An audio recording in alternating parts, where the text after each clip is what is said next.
from childhood through school, through work, it was essentially creating a perfectionism. I was always a school prefect and I was always a school captain. And I was, when I worked in television, I worked in children's broadcasting. It was all very much about becoming a role model. Then when Dancing with the Stars or Strictly Come Dancing, and it's very much, you need to create a persona that is unbreakable. Meanwhile, there's this other world that's now taken hold. There's this underground. I never shared this with any single partner my entire life. So there's a part of you that you never want to bring to the surface.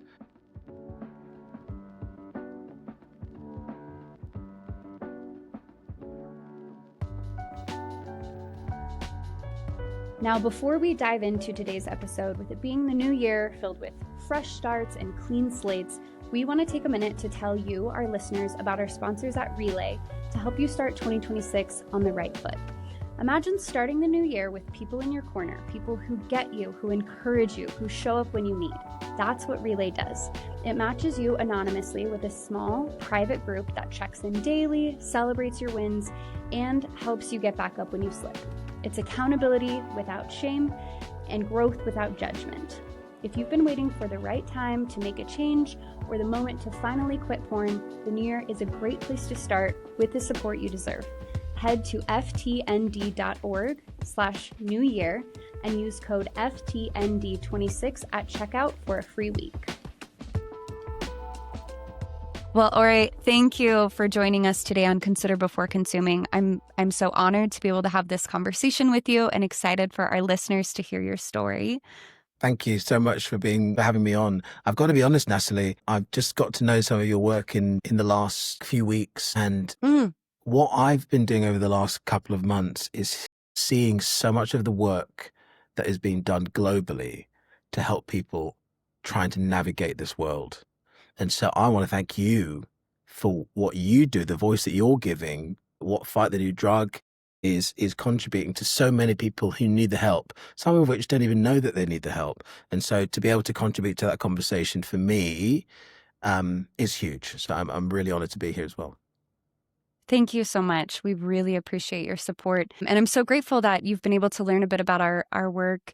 Your story is so powerful in this. And so before we dive into your story, for any of our listeners who are less familiar with you and your amazing body of work, can you tell us a little bit about who you are and what you've spent your career doing? Happily. I mean, I look in the mirror most mornings, Natalie, and I haven't got a clue who I am. So I'll try to recall. I guess I'm an actor and a broadcaster, podcaster. I've been a TV host and a radio host. I've spent nearly the last decade on stage in predominantly musical theatre. But I guess most people will probably know me here in the UK for having won the UK version of Dancing with the Stars. So I won in 2016. I won Strictly Come Dancing. And so I guess I've kind of lived the last 10 years of my life pretty heavily in the public eye, which has come with some wonderful highs and some pretty strong negatives. I do feel often quite uncomfortable with living, especially when it becomes like scrutiny of you personally. I feel that it's quite uncomfortable. So actually, there's quite an odds about me having gone so public with something so personal that is my addiction and what was the last 30 years. But I guess I wanted to use the platform that I have to bring awareness to something that I think is a huge, huge issue. Yeah. And, it's for so many people, it's difficult to share their personal experiences, but especially when you're in such a public spotlight as you have been. And I really commend you for choosing to use your personal platform in this way. And I would love to ask you a little bit about that experience. It was very recent, actually, that you first shared publicly for the first time about this struggle that you've had. And that began when you were just 9 years old. And so, what was that moment like when you decided after a couple of decades now to share this publicly and that you wanted to speak out? Well, there was a combination of things, really. I personally had been celebrating, this is only early this year, this summer, 2025, I'd been celebrating a year of sobriety. And I'd come through the other side of, thank you.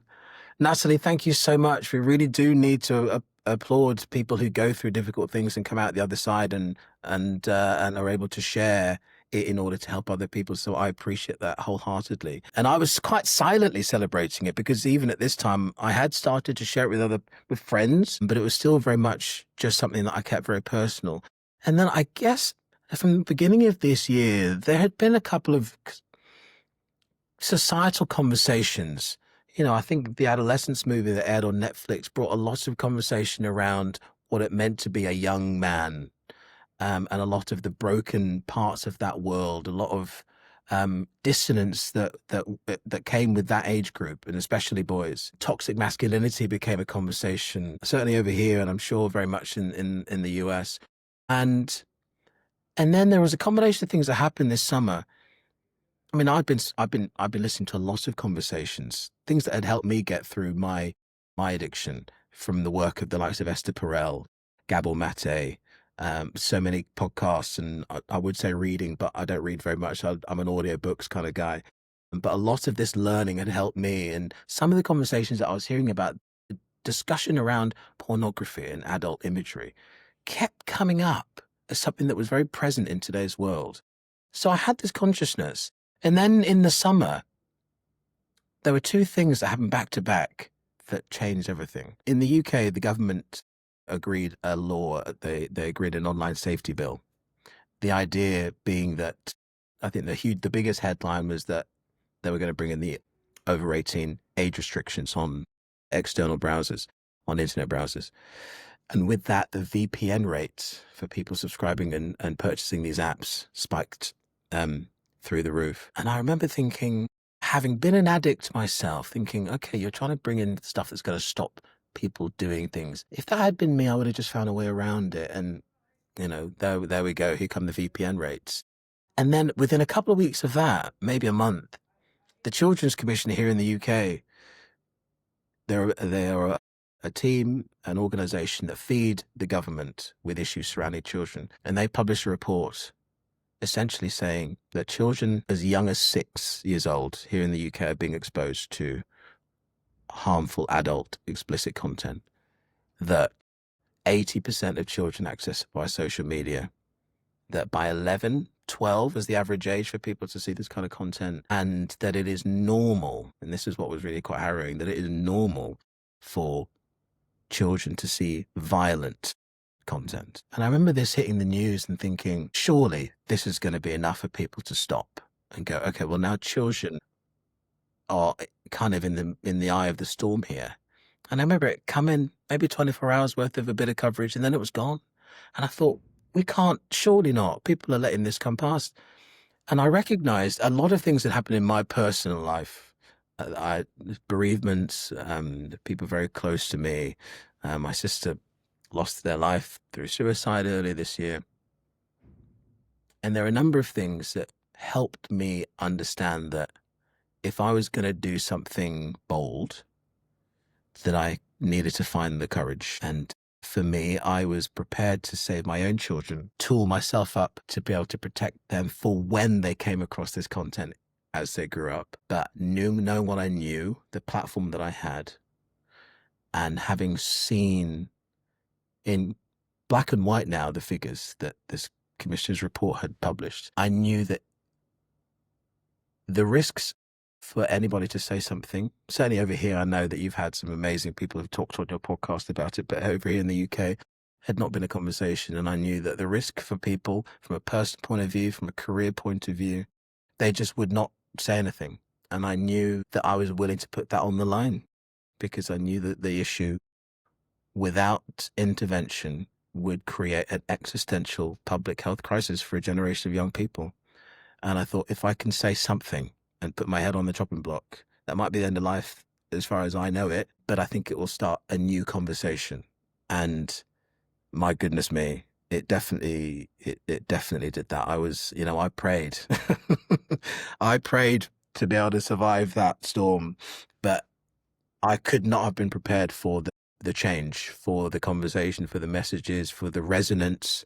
amongst so many different areas of communities, of schools, of families, of professionals, of employers, of friends. It really did blow up in the most unbelievable way. I guess that's what's brought me to you guys today. And I feel very lucky to be able to continue this conversation. I mean, I guess I started it thinking I was going to, I sat down with Paul Brunson, who your audience may know as, Oprah's right-hand man, and has made a huge career for himself over here in the UK as a go-to guy for relationships. And he is all about creating safe space. And I thought I would say what I had to say, leave it there, and go on with my life and allow people to look inward. I realized I'd picked up a baton, Natalie, and I knew that I had to carry on this conversation. So I'm thrilled that I'm able to keep doing it with you today. Yeah, thank you so much. And for any of our listeners who haven't yet heard your interview with Paul Brunson that you just mentioned, we would love to direct anyone to that. It's such a beautiful conversation. And really, as you mentioned at the beginning of what opened this door for us to hear from you, I think I'm grateful that you brought up some of the response that you've had, because I think that just really speaks to how much this conversation is needed, right? And how much people aren't used to hearing about this in their regular platforms or from, the people that they've followed for years, when this is in reality something so many people are dealing with and navigating. So again, it's so powerful to have your voice alongside many others who are speaking about it, these issues. And it's still not enough, right? Yeah. This really takes all of us. So Yeah. I would love to talk a little bit more about your experience. And I do just want to say I'm so sorry for your loss with your sister, as you mentioned earlier this year. Thank you. Of Thank you. course. Do you know what, Natalie? My sister is with me every day. And actually, in many ways, I don't think I would have been able to be here doing this had it not been for them. I think pain and grief does a lot of things to us, and there's this very painful irony that, especially when we lose people that we love, if we are in any way able to grow and carry that legacy of that person with us, that desperate wish that they could have met that person. But of course, we would not be that person had it not been for us having to fill the void. And in my case, my sister showed me courage. So I'm doing this with them. So I'm grateful for that. Yeah, that's so beautifully said. And, I'm sure that they would be proud of you for using your voice and your platform in this way. Or I hope, I didn't know your sister, but I hope they would be proud of you for using your platform in this way. Thank you, Natalie. They would. They would. Good. If we can talk a little bit more about your experience, you mentioned this data that came out this year and was shared in the media and then kind of was a blip on the radar. And that so often happens with news about the harms of pornography or the way that this is affecting children. And you were just, 9 years old when you were first exposed. When you think back on your earliest encounters with sexualized content, with pornography, what stands out to you now as an adult that you couldn't have understood at the time? Gosh, yeah.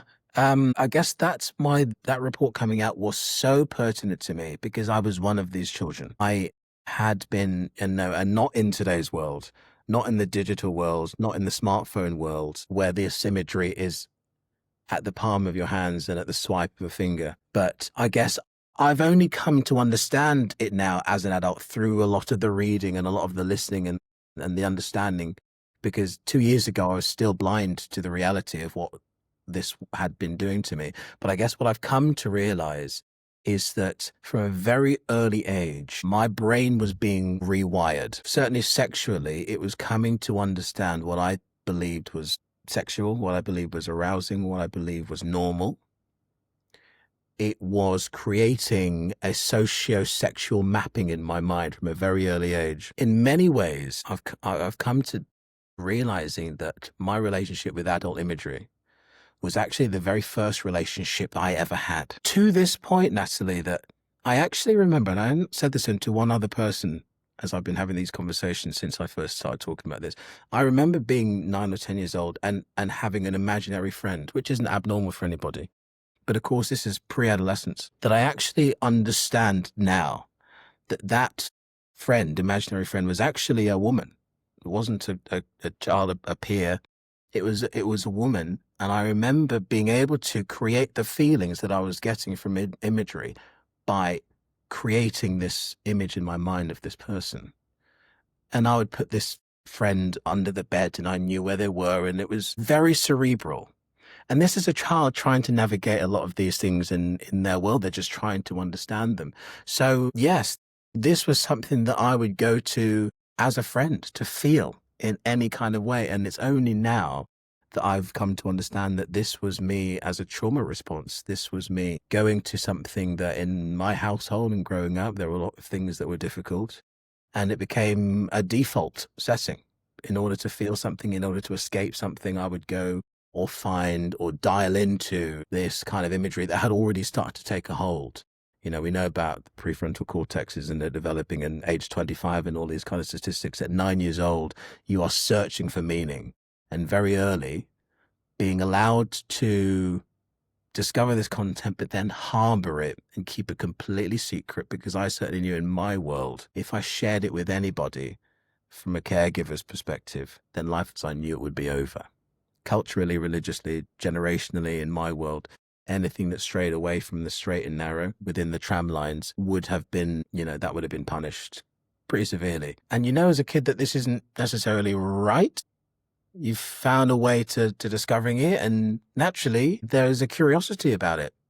I don't think kids are going into this content necessarily thinking that they're trying to do something malicious or harmful. I equate it in the same way that if you're on the motorway and you see a crash on the side of the road, you're not looking because, you want harm for anybody. You're looking because there's a curious part of your mind that there is an appeal and attraction to wanting to see it.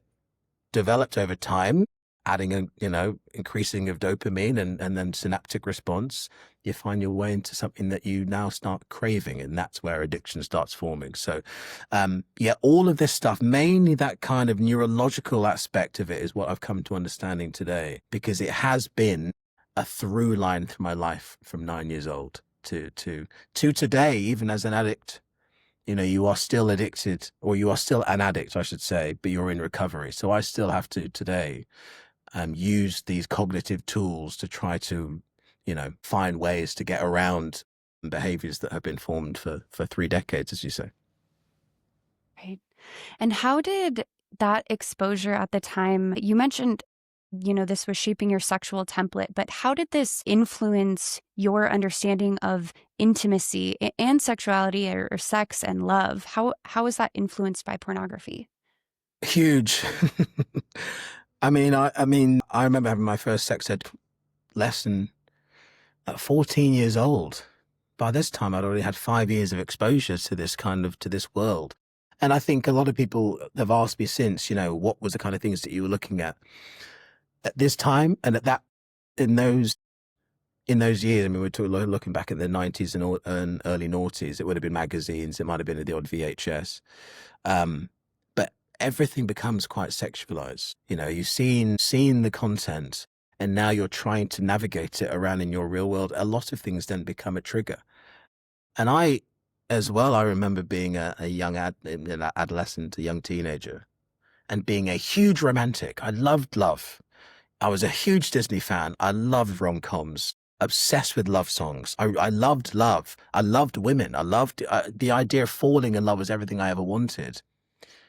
And actually, it was something that never really came my way. I went to an all-boys school growing up, and in many ways, the only girls that I knew were my sisters. But on the flip side, there was this other world that was able to create that feeling of what I believed as love. It created connection.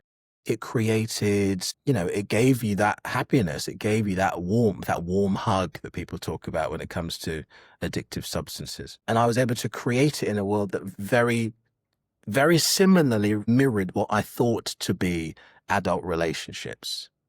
And so there's this kind of conflict that starts very early, because there is this real world and the one that you're kind of looking to create.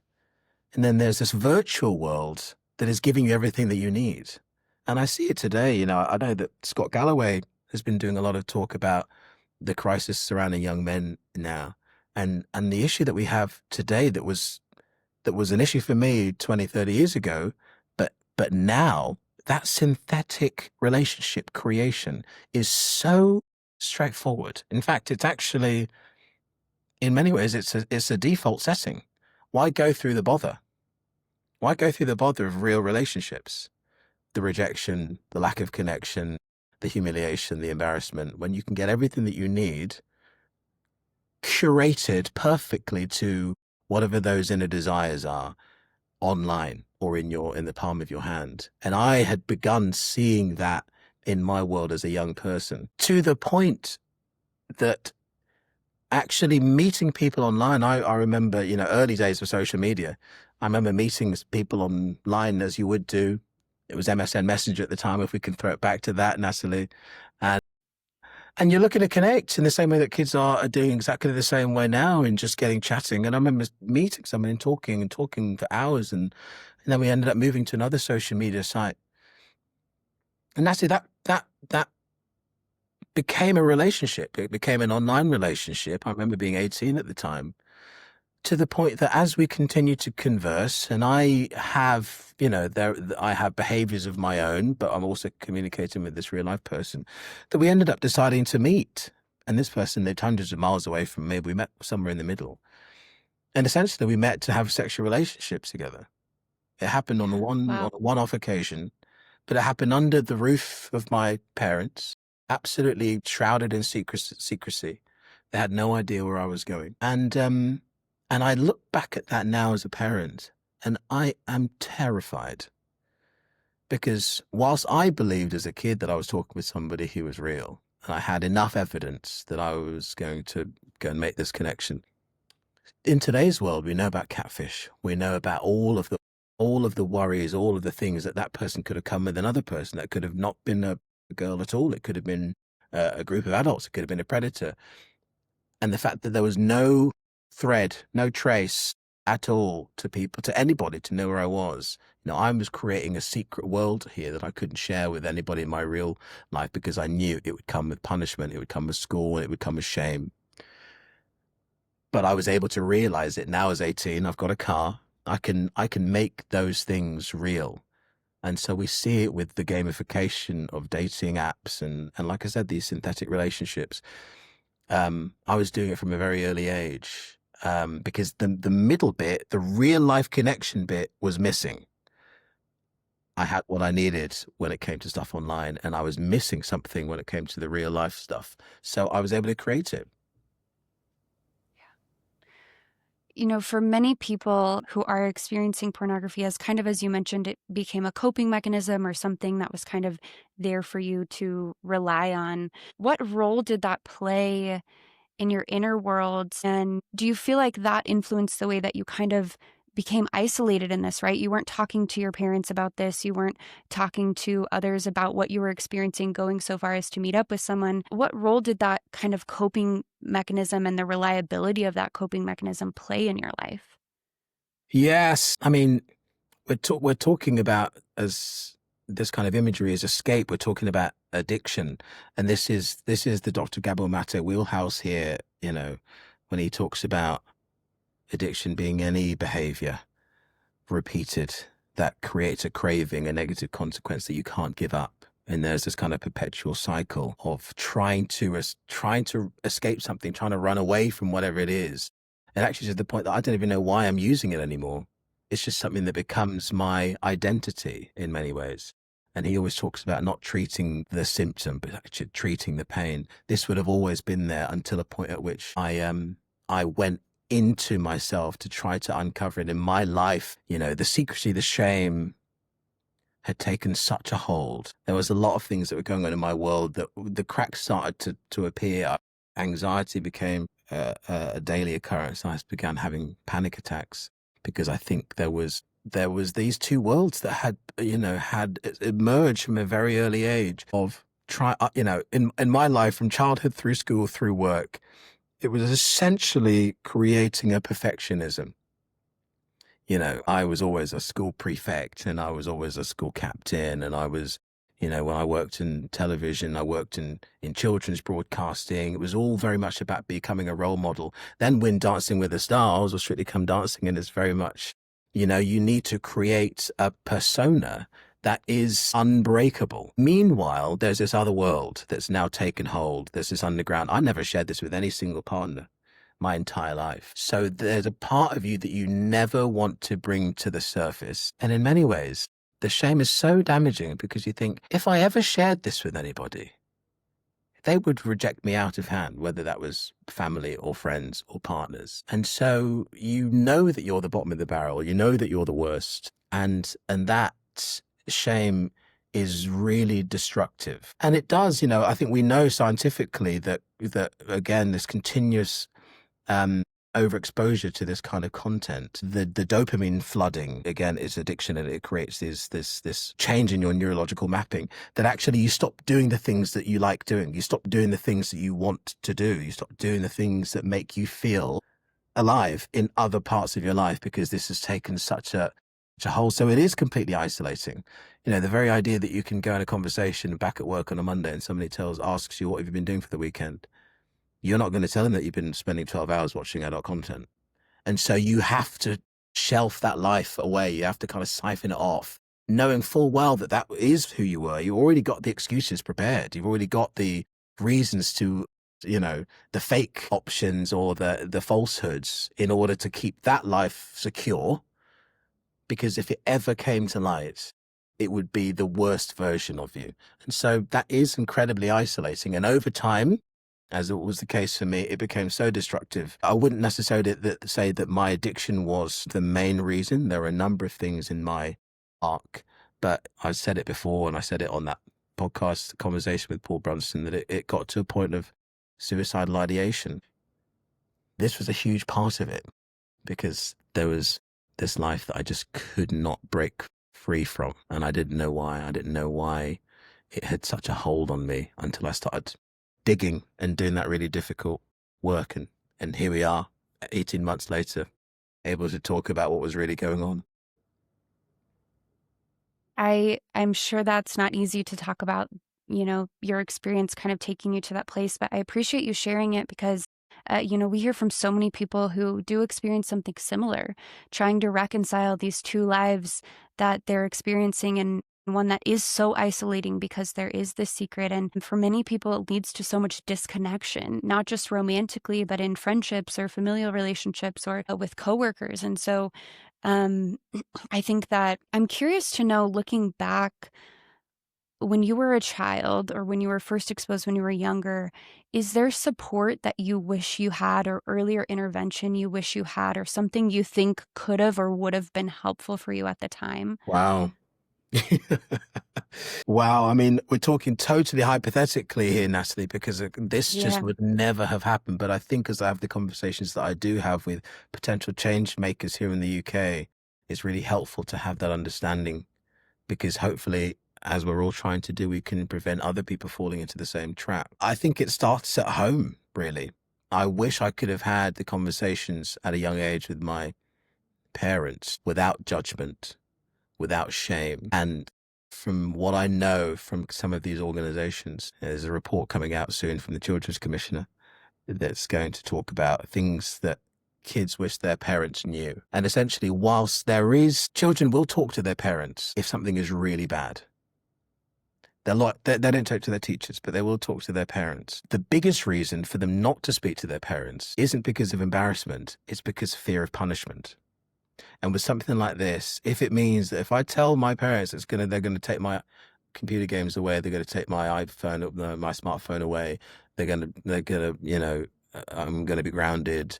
All of those reasons. That's absolutely a reason why young people aren't going to tell their parents about stuff. So I wish I could have had an open communication with those parents, even if it was the idea of a parent coming to me as a 14-year-old saying, have you been watching pornography, would have been the most soul-destroying conversation potentially, but at least I would have known that if I needed to raise it, then I can go to them about it. And then I think it's probably, from an educational point of view, I think 14 years old is a ridiculous age today to be having sexual education. If young people are self-educating, self-medicating with this kind of imagery, by that point, everything that a teacher is saying is completely obsolete. What we want to be able to do is give kids a better chance of making better choices. Because in the same way that we talk about alcohol dependency or drug addiction or the dangers of food disorders and self-harm, we're not worried about children when they are under our roof or they're under the care of teachers at school. The worry comes when they're not with us. Have we done enough? Have we given them enough tools so that when they're not with us, we've got a really good idea that they're going to make a really good choice? It's like crossing the road.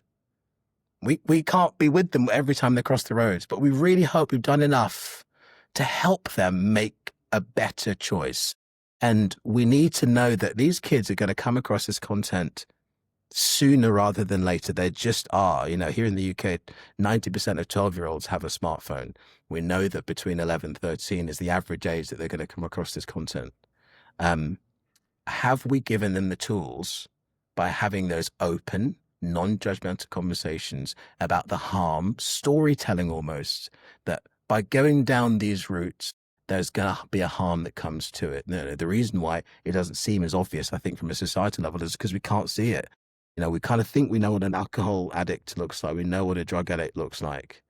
We can see that physical harm that happens. And as a result, that's where the mental health problems come. But with this, so silent, so secretive, so prevalent, and so normalized, that whole cocktail of things is a reason why we don't see it as damaging an issue. But if we are able to understand it better as caregivers, as parents, as teachers, then we can give the children a better story of how this activity, this behavior is going to cause a harm to them and people around them. And then hopefully we can give them the opportunities to make better choices, because it's only getting worse. There's only more of this stuff here. And I certainly wish that be my case. I said this to my mum ahead of that interview with Paul. I spoke to her on the eve of my 40th birthday, Natalie, and it was an emotional conversation.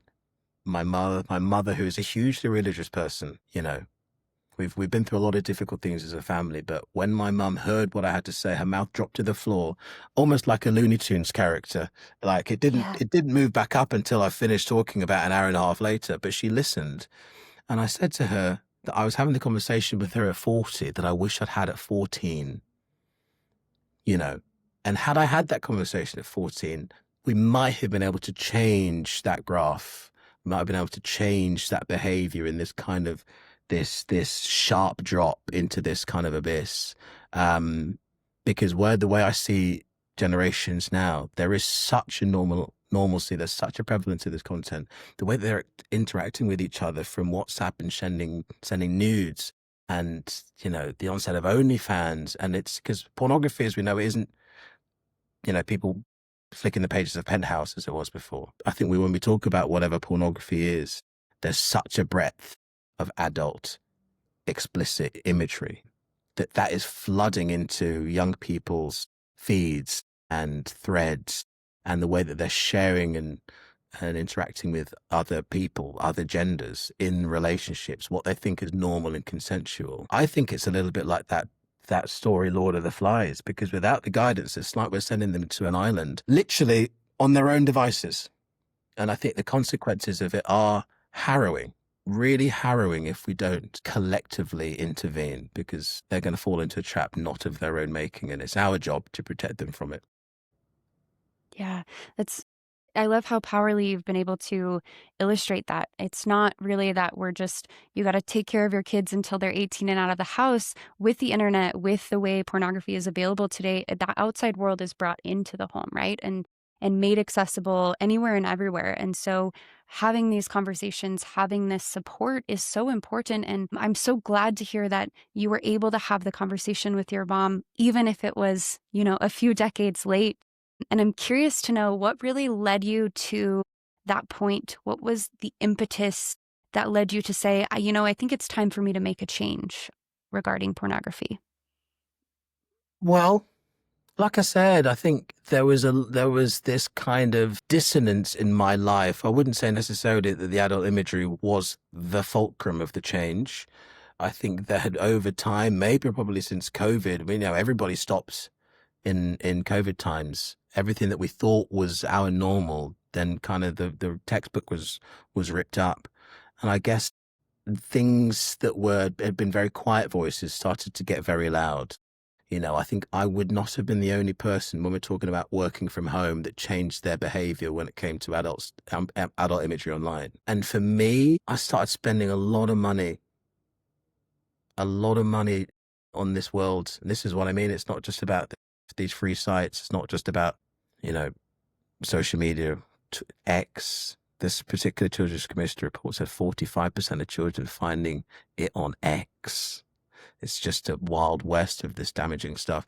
But from these subscriber sites like OnlyFans, it just became, and I remember just kind of occasionally waking up to these moments and going, what am I doing? What am I doing? I hate it. I hate this person that I've become. But for some reason, I cannot stop, but I know it's going to harm me and I cannot share it with anybody. Just, I guess there came a point I was having therapy. I had a wonderful therapist who I talk to routinely today. And having never spoken about it to anyone, I guess it was just kind of desperation. And they talk about you're only going to get over addiction when the pain of carrying on becomes greater than just getting out of it, or at least trying. And I think I just said to my therapist, I said, almost nonchalantly, considering this has been 3 decades, I said, I think I'm addicted to pornography. And she said, that's okay. It's actually more normal than you think. And immediately, I'd never mentioned this to anybody, but this had become my whole life. I went, I'm sorry, say that again? She said, it is really quite normal that a lot of people are addicted to pornography. You just wouldn't know because it's a solitary practice, a solitary behavior. And immediately the relief that something that I thought was me, was a personality disorder, immediately became a little bit more tangible. And that's when things started unraveling. And I was able to find these ways out. We spoke about it often. I then started speaking about it with friends. And oh my goodness me, every single conversation started lifting this kind of layering of shame that had just kept me so suppressed. And, it took a lot of work. It took a lot of introspection and a lot of tools. The change over time and things, if a trigger comes in, I'd have a way of being able to find a way of managing it and going a different direction. But very slowly, it started lifting. It didn't own me anymore. And when that became the change, I knew that it wasn't going to be long before I found myself on the other side. And so I started counting the days, counting the weeks, the months, and no, I didn't want to go back to being that person. It was as simple as that. And when I knew what the risks were, and I knew so much of myself was coming back, I reconnected with friendships. I found passion and purpose and just a love for the great outdoors and nature and wanting to begin again. That became way more powerful than falling into that trap all over again. So it is a daily practice still, but I know what's at stake. And again, being open with these conversations like we're having today, it kind of puts that shame into the corner and sticks it one. So yeah, it's very powerful. I'm so glad that you had such a wonderful therapist and you were met with such a compassionate response. I think for so many people who struggle, despite how normalized pornography consumption is, because it's so normalized, there's this idea that's like everyone does it. And so for someone who develops a compulsive habit or an addiction, they think, well, I'm the only one that has a problem with it. If everyone does it, I'm different. I'm the only one who can't handle this. And I want to ask you, what do you think the harm is in the way that society normalizes pornography consumption without discussing the harms of it as well? Well, if I may, just going back to the point that you were saying about the normalization of it, preventing people from raising it because they don't think it's an issue. I think the reason why especially men don't share about their issues is because, we've been conditioned from a very early age, if the exposure has been early, to one, know that it's wrong, but know that everybody's doing it. So the very idea of raising it is, please don't bring your sordid life into my world. Keep that to yourself. And I also I think there is a misconception about what certainly pornography addiction looks like. I think that misconception is really dangerous because, and I've had partners who talked about it in the past where they think that it's a kink or they think that it's a fetish, or actually, as I've come to understand, and I know that you and your audience will know this very well, it's really not about the material. There is something that happens with flooding of dopamine where the intensity of what you're looking at rises exponentially, but actually it is about connection. It's about a deficiency of something that is in here, and we're trying to fill that void. And so you're not going to share it because there is this misunderstanding. But I think the danger of not discussing it as serious and harmful does two things. I think one, it, especially for young people, it allows that normalcy to predicate further. It allows that map of the way adult and sexualized imagery has just become so prevalent in society to continue to flood our threads and our streams and the way that we interact with each other. So that when young people are growing up, and especially when we're talking about the violence of a lot of this content, the way that it's being shared and WhatsApping clips, strangulation and a lot of, whether it is coercion or rape victims, and all of this stuff is just being sent. If we think that that is normal, then any kid growing up in that world is going to take that as their benchmark.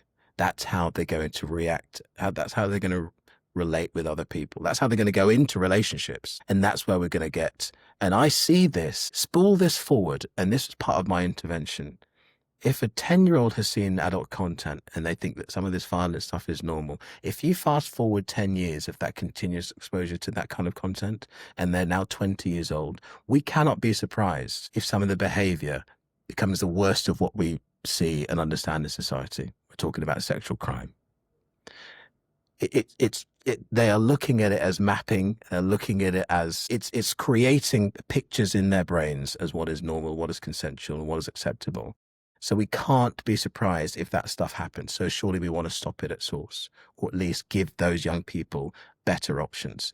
But the other thing, and I think this really does come down to when it comes to social media, smartphones, and this kind of imagery, is there are a number of people at the top. Big tech, like big porn, is allowed to farm our attention. They're allowed to use algorithmic science, behavioral science, AI to understand how we behave. As human beings, we have a sexual nature. They have all of the data to be able to understand if they put enough material in the right places that we are going to navigate our world in a certain way. And when it comes to this world of adult imagery, if left untouched, secret, and shameful, they have a full monopoly over our behavior because nobody's going to bring it up. Nobody's going to see it as harmful. And so when I think about from a young people's perspective, if you are a multi-billion-dollar industry and you understand behavioral technology, you understand AI, you understand how we can manipulate people's behavior through algorithms. We understand how marketable young people are. Over here in the UK, there's been a big clampdown on vapes because in many ways, vapes are being advertised for children. They look like bubblegum, they look like sweets, they look like confectionery. Add all of those things together. It would be naive to think that a multi-billion-dollar industry isn't going to use that information to be able to create their next generation of consumer.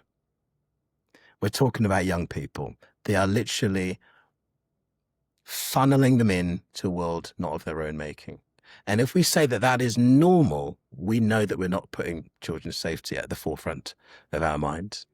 And that's why people are allowed to make their choices. Adults, they might think, we know that not every adult is making their own conscious choice, but they're allowed to.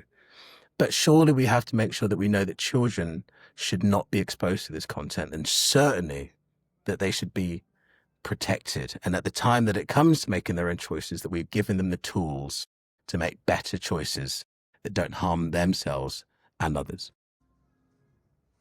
I truly couldn't have said it better myself. As a parent now, having had the personal experience that you've had, how is the knowledge from your own experience shaping the way that you are choosing to parent in this digital age and informing the decisions that you're making and the conversations that you're having with your children? Wow. Thank you for that question, Natalie. I'll be honest, it is the thing that keeps me up most at night. Like I said at the very beginning, I was one of those children. My son is 8 years old in January. He'll be a year younger than I was when I was first exposed, and I was not living in the world that he is today. So there is an inevitability about my daughter and my son coming across this world. And I guess, he does have access to devices. He's really good at navigating the remote controls for the television and various things. This is just their world. They have ed tech at school. We're teaching them to be able to navigate online, to be able to click the X, to be able to find their way through browsers and drop down menus at a really early age. There was a point, he was at my house the other day, and I had 5 minutes for him to watch a little bit of telly before we headed out for the morning. And I don't have Netflix in the house, or as far as I thought I didn't have Netflix. Natalie, he created his own profile.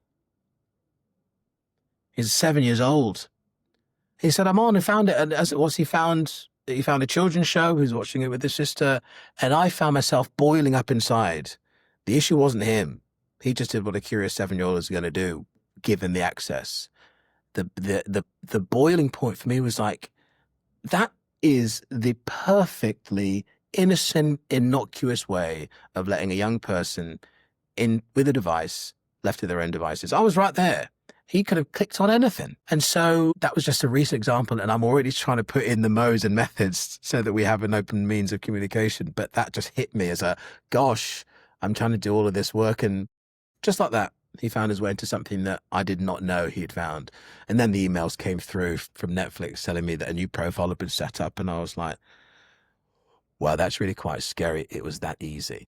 But, in and around me having this conversation with bringing this to public light, I wanted to start speaking to him, not specifically about adult imagery, but about how he uses things online.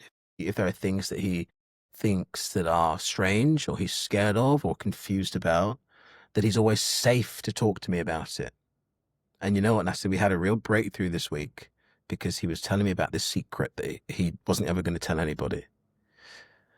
And I could have left it because he literally said he wasn't going to tell anybody, but there was something in my mind that made me think he does want to say something because he said he's never going to tell anyone. So I just kind of gently nudged him over the next couple of days, and it might have actually been a week. And in the end, I said, if you want to, you are safe to tell me that secret. I'm your dad. I'm not going to be mad at you.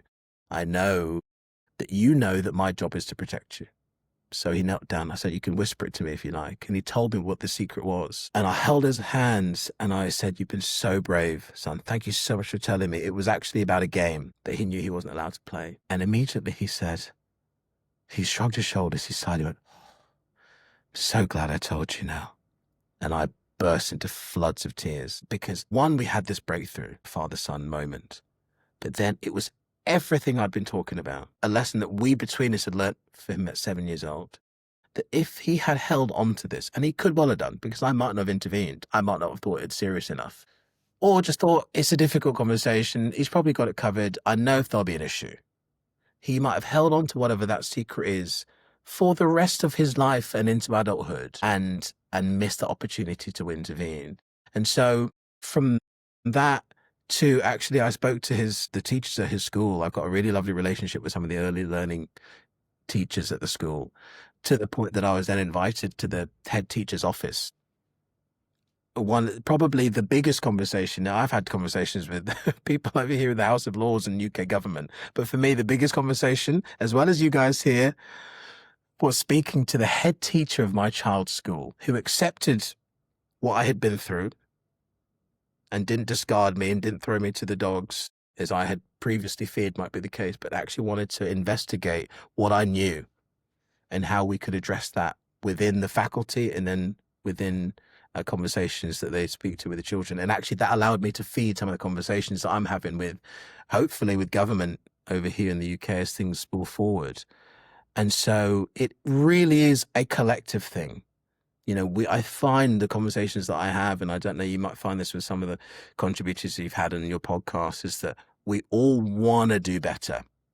We know that the world that we're living in is so much more different, so much more. The pitfalls and the potholes are everywhere, especially for young people. We all want to do better, but we're kind of like, they're doing it differently over there. And, if I do something, they're going to probably look down on me. And, there's a collective approach that we have to take. And we all have to know in the data, the information that we have to do it and find a way to guide these kids through it in the same way that we do with everything else historically.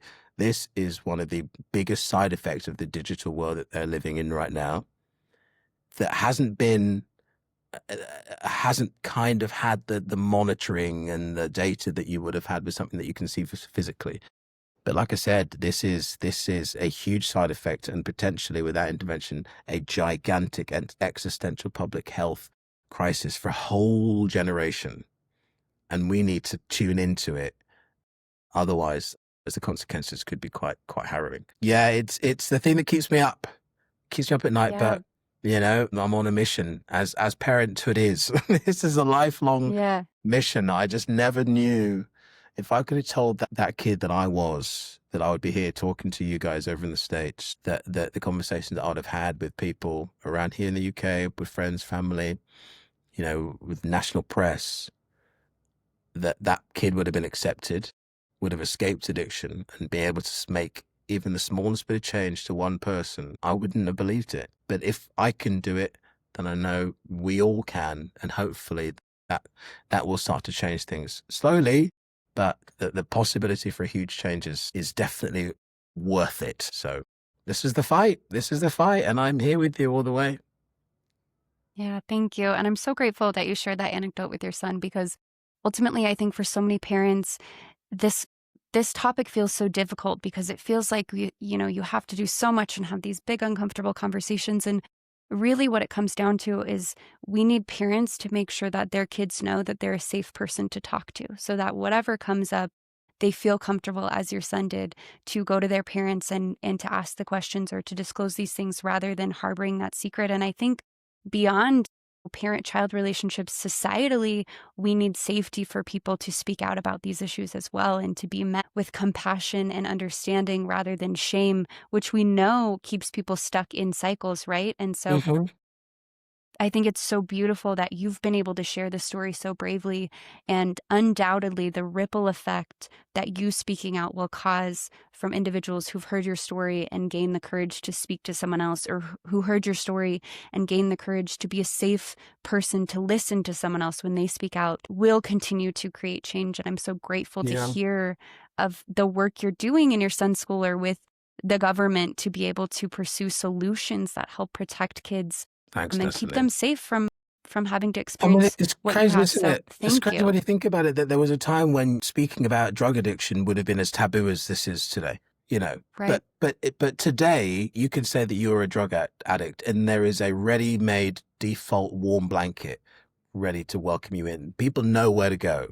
There's almost a hallelujah, we found another one. What can we do to get them to recovery? Which is incredible. Wild is it that you're more accepted to say that you have a drug addiction than it is to say that you have an addiction to adult imagery. There's this kind of lack of acceptance here. And I hope that, we're just at a seed point here, that things start changing, because in the same way that, drugs, alcohol, were so taboo. I think this is the last taboo. I think this is the one topic, and you guys have been doing work for such a long time on it, which is I just so grateful to discover it and want to share it and want, the world to dial into it, that this is the one thing that I really believe that so far we just haven't societally found a way to kind of agree that this is how we raise our children. This is how we make them aware, and here's how we send them off. That's so well said. And in the same vein, it's not just having the healthy conversations about, alcohol or sex in this case, but it's also having conversations about healthy coping mechanisms, about processing those things that, as you mentioned, were underneath what was driving the need for pornography, right? It's having those conversations about processing the things that we feel like we need to keep secret, and having safe places to do that and healthy ways to do that. I know it's something that's so intimidating for so many parents, but I think this is something that, we had a podcast guest once say, this is a human problem with a human solution. And it really does take all of us being willing to break this taboo, as you said, to be able to, as a society, have some momentum to move forward. And I want to thank you again for sharing your story so bravely, so courageously, and continuing, after the initial sharing and then getting the feedback that you did and kind of white knuckling your way through that. I commend you for continuing to speak up boldly and bravely. And I want you to know I'm 100% sure that it is making a difference in this movement. And I'm so grateful. Thank you, Natalie. Like I said, I'm taking that baton as the fight. I think it is a fight. You're doing such an admirable work over there that, that we're going to be part of that human solution. And I really pray for that day. We can't see that utopia just yet, but I know that if we keep doing what we're doing, we're getting that little bit closer. So thank you for your time. It's been a real pleasure, a real honor. Thank you so much, Ray. Thanks for joining us on this episode of Consider Before Consuming. Consider Before Consuming is brought to you by Fight the New Drug. Fight the New Drug is a non-religious and a non-legislative organization that exists to provide individuals the opportunity to make an informed decision regarding pornography by raising awareness on its harmful effects using only science, facts, and personal accounts. Check out the episode notes for resources mentioned in this episode. If you find this podcast helpful, consider subscribing and leaving a review. Thanks again for listening. We invite you to increase your self-awareness, look both ways, check your blind spots, and consider before consuming.